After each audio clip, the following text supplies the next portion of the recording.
Estamos na Holanda em um congresso sobre medicina e espiritualidade com a doutora Marlene Nobre, e ela acabou de apresentar uma palestra sobre depressão, obsessão, causas e tratamento. Foi maravilhosa a palestra.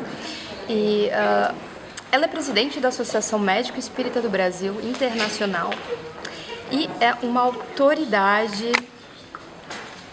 dentro do movimento médico espírita, o que para mim é uma sorte, porque eu estou cheia de perguntas para fazer para ela. Ela que sabe tudo, como a depressão se origina e como tratar dentro do conceito médico espiritual. Primeiramente, eu quero agradecer a oportunidade e dizer que eu sou uma estudiosa muito simples e que tenho poucos conhecimentos, mas dentro daquilo que consegui amealhar, vou procurar responder a você. Quantos anos na militância espírita, doutora Marlene? Desde que nasci, praticamente. Mas, realmente, a doutrina faz parte da nossa vida e com os assuntos médicos ampliam bastante a nossa busca por entender o universo, a nós mesmos, né? E principalmente acertar o passo na encarnação.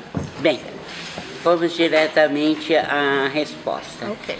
A ciência ainda não sabe exatamente as causas, a etiologia da depressão.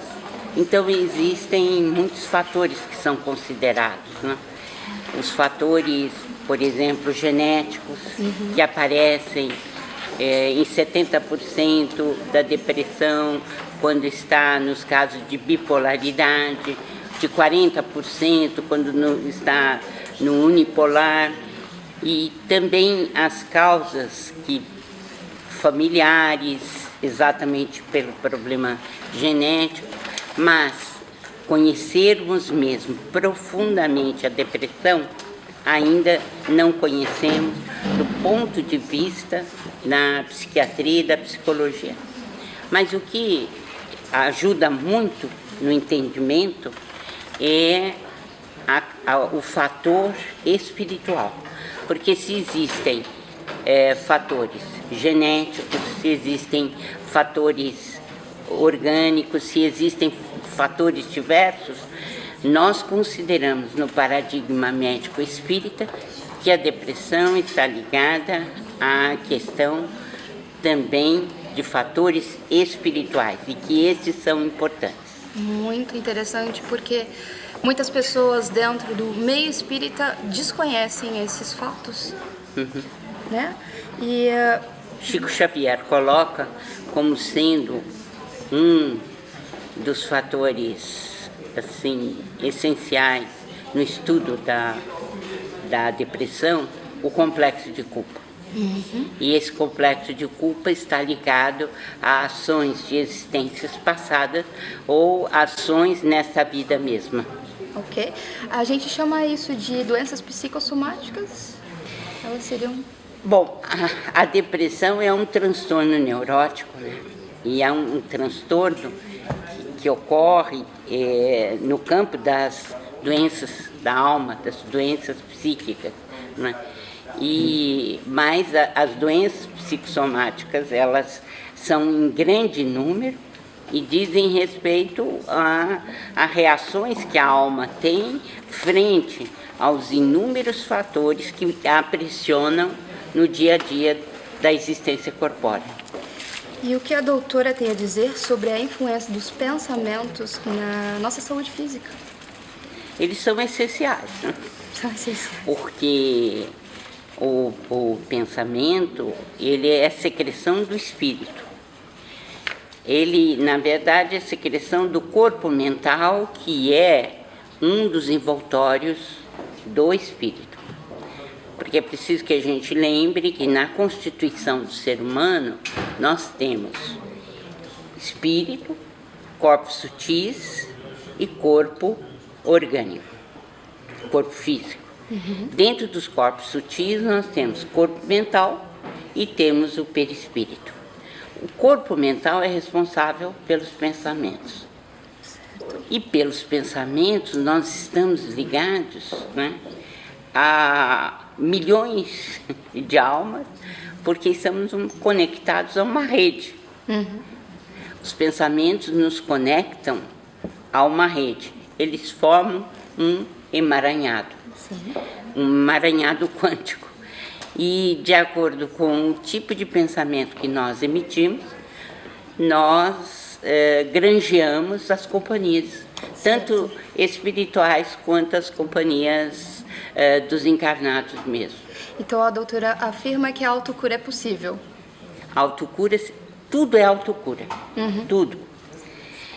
O médico não cura. Sim. Quem se cura é o espírito, é o encarnado, é o doente. Por quê? E isso é muito fácil de ver, porque às vezes um antibiótico que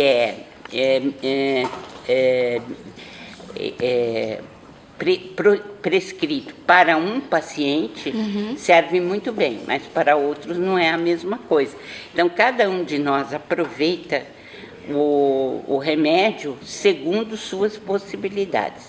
Então, o que nós aprendemos com André Luiz, que tudo é autocura, tudo, né?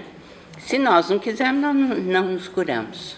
Ok. Lembrando que André Luiz é autor espiritual de uma coleção dos livros recebida por Chico Xavier, que vai de Nosso Lar até Mecanismos da Mediunidade, formando 14 obras extraordinárias e mais outras que ele escreveu sobre assuntos religiosos e morais. Então, a doutora diria que uma pessoa com fé tem mais predisposição a se curar. Sem dúvida nenhuma, porque o que André Luiz preconiza é que haja o encorajamento do paciente para a cura, para a saúde. O médico tem que ser um vetor que leve o paciente a isso, ao encorajamento à saúde, ao encorajamento à cura. Então, o efeito placebo, O efeito placebo é naturalmente intrínseco do paciente e de cada criatura humana, porque nós somos automaticamente impulsionados para a cura, né? E é esta fé que é potencial em nós e que pode ser aumentada. Sim. Então, a doutora diria que nós temos uma partícula Deus dentro de nós e que isso nos impulsiona para a cura, uma cura. Porque naturalmente nós fomos criados para sermos felizes na eternidade, né? E existe em nós algo que nos dirige a um ser supremo. O próprio Deus está inscrito no nosso cérebro. Isso é conclusão de pesquisa recente, né? Então, se Deus está inscrito no nosso cérebro e se nós somos reconhecidamente filhos desse ser supremo, naturalmente nós somos levados a acreditar que chegaremos ao Pai. E a fé é uma predisposição nata de cada criatura humana, mas podemos desenvolver ou para menos ou para mais, de acordo com a nossa vontade, né? Se nós colocamos essa vontade em funcionamento. E a doutora poderia contar algum caso de autocura que tenha presenciado ou na sua caminhada na medicina? Olha, no nosso próprio Grupo Espírita Caiba Schutel, nós temos tido sessões de passes normais, passes que são levados a auxiliar a população em vários dias da semana. E nós temos observado ali que alguns companheiros ou companheiras nossos estavam com operações marcadas a serem feitas com diagnóstico de tumor e que ao chegarem para passarem pela cirurgia, o médico constatou a ausência do tumor. Esses casos estão ali. Outros que nós temos são na área, por exemplo, da obsessão, que poderiam ser considerados como transtornos psicóticos, mas que não são. E depois de tratados, eles mesmos são levados a uma tarefa de assistência social, uma tarefa mediúnica importante para auxiliar o resto da população. De modo que, ao longo da minha vida, tenho visto muita coisa que favorece... Mas alguma coisa marcante?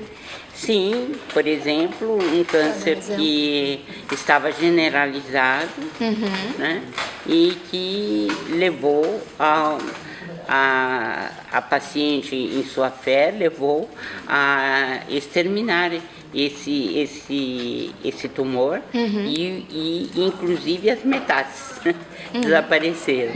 De modo que, para nós, essas coisas são absolutamente normais. Né?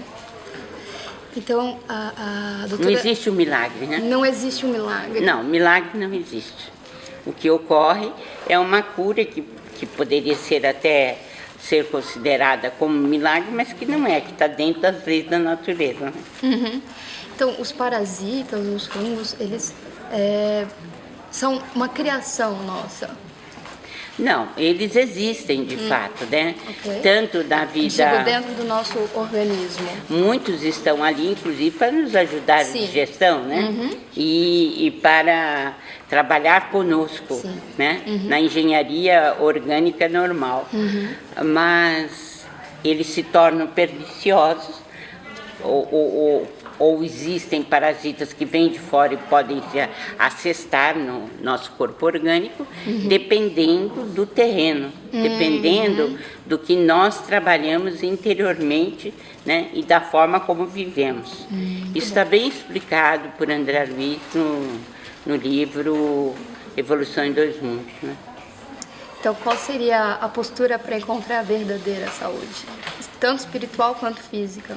Então, Emmanuel tem uma definição muito boa, que a gente gosta muito, que saúde é a perfeita harmonia da alma.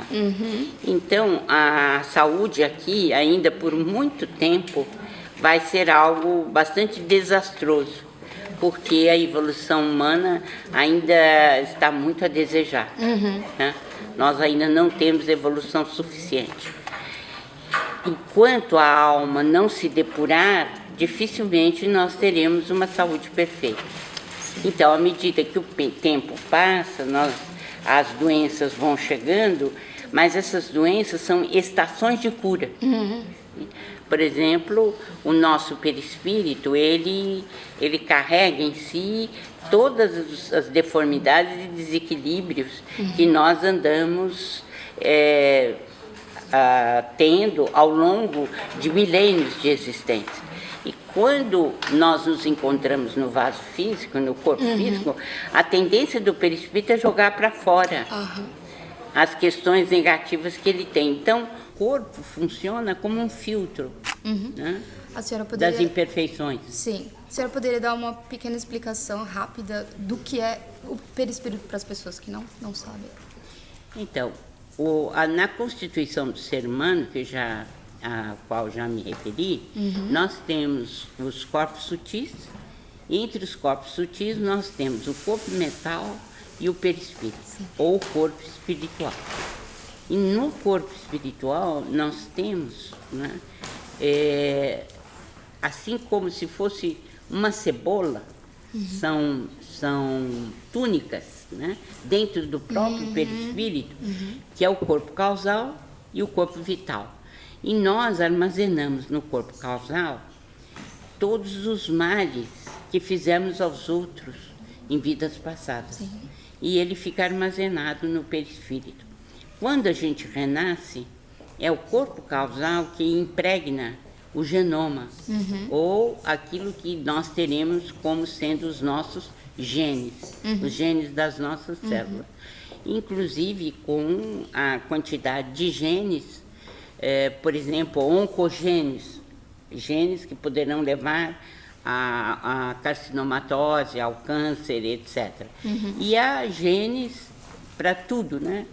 Nós vamos editar determinados genes de conformidade com os pensamentos que temos, com as ações que temos e com os dramas que trazemos do passado. De modo que é o corpo causal que impregna o genoma. Sim. Né? E o perispírito, ele é reconhecido pela ciência já? Ainda não. Ainda não? Ainda não. Okay. Não temos tecnologia suficiente para trazê-lo à baila, para colocá-lo em evidência. Mas acredito que já deve estar reencarnado alguém que vai nos trazer essa tecnologia. A última pergunta. Nós sabemos que a doutora teve uma estreita relação de amizade, de trabalho e amizade com Chico. E nós sabemos também que durante a vida dele, ele lutou muito com problemas de saúde. Qual era a conduta física e espiritual de Chico para a superação dos problemas físicos dele? Primeiramente, eu gostaria de lembrar que ele viveu 92 anos. Muitas pessoas ficam bastante impressionadas com o número de doenças que ele teve. No entanto, para ele era normal. Por quê? Primeiramente, durante a infância, ele teve os garfos dependurados na barriga quando ele tinha a idade de 5, 6, 7 anos. E o que aconteceu é que essa parede abdominal ficou absolutamente devassada.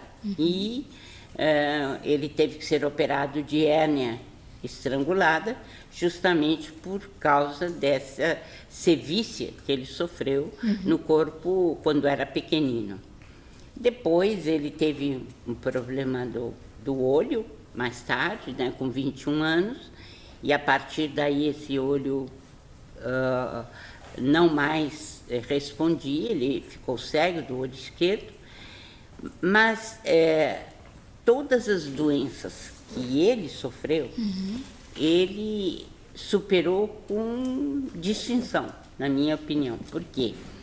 Porque ao completar quase 50 anos de mediunidade, ele teve angina pectoris, né? E teve um problema grave do coração. No entanto, eu acompanhei de perto essa questão dele. Uau. E de 1977 até 2002, quando ele desencarnou, ele não parou de trabalhar. Ele teve, assim, períodos em que ele teve que ficar afastado, né, naturalmente, até se recuperar, mas ele teve a vida dele como psicógrafo, né, só foi diminuindo de ritmo com 80 anos. Né? Então, primeiramente, ele superou dores, ele superou todas as dificuldades com paciência cristã no mais alto grau. Né? E outra coisa, né? O que é de admirar é que, com todos esses problemas orgânicos, ele chegasse finalmente a viver tanto tempo. Não tenho conhecimento de pessoas que tenham sofrido tanto e que vivessem tão longo tempo, o que significa que ele superou a própria doença. Ele sentia gratidão por essas doenças, Me disse muitas vezes que ele teria vergonha de não sofrer vendo tanta gente sofrendo e conversando com essas pessoas na vida diária. Puxa vida, é um exemplo. Fiquei com muita vergonha agora. Então eu acho que ele quis mesmo sempre superar as doenças como demonstração de que se era difícil para outras pessoas, para ele também era, mas que ele superava através da fé. Da fé. Né? Então é isso que a gente precisa, né? De fé. A fé está acima de tudo. Acima de tudo, da doença, do corpo. Exato. Né? E algumas considerações finais para a gente encerrar. Eu estou muito feliz de ter podido estar com os companheiros aqui da Holanda. É sempre um prazer. E pedir a Deus que abençoe a nossa jornada E essa tentativa nossa de trocar ideias com irmãos nossos que estão na mesma área da saúde, quer sejam enfermeiros, médicos ou psicólogos, mas que queiram introduzir esse elemento, esse fator tão importante que é a espiritualidade.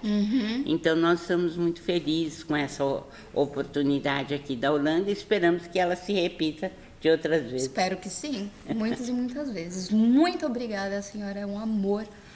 Obrigada. Adorei te conhecer e foi uma oportunidade imensa, assim. Eu acho que estava no roteiro mesmo disso acontecer. Muito obrigada. Muito obrigada a você, Nathalie, ó, seu querido Thomas. companheiro, ao Thomas. E o meu abraço especial, de muita fraternidade, a todos os que estão nos vendo e ouvindo. Muito obrigada.